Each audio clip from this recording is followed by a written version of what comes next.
Ayun naman yung ate ko matagal. Anong ulam mo daw? Nugget. Guys, ang ulam niya ay chicken nuggets. Oo nga. Chicken nuggets, favorites niya. Kasi hindi na ako bumili ng kanyang gustong fried chicken. Kanto fried chicken. Tapos ang ulam namin guys is yan.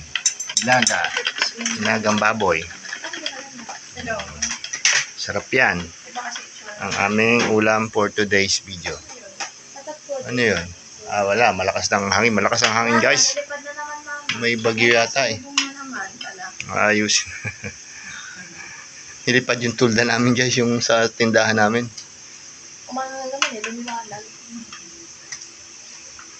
Mamaya natin ayusin. Diba, baby?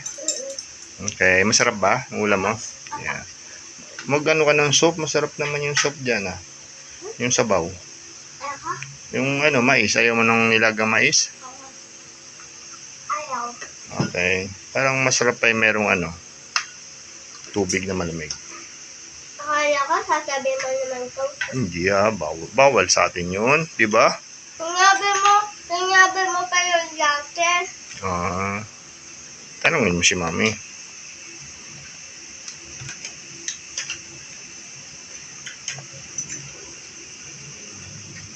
Late lunch na kami guys, almost 1 o'clock na nga. Yan. Ganito kami palagi kumakain na launa ng tanghali. Katatapos lang namin mag-ihaw, mag-deliver ng order na mga nihaw na isda. Yan.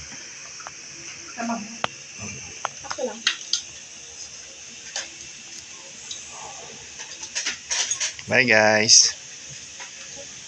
Bebe. Daw ka matulog. Ang aming hapon pa makanda. Hindi niya makakapagpag-execution bakan. Napabahay ka rin. Bye guys, thank you for watching. Sa mga hindi pa nakasubscribe dyan, pa-subscribe naman guys. Like and share and comment naman dyan. Thank you for watching. Bye bye.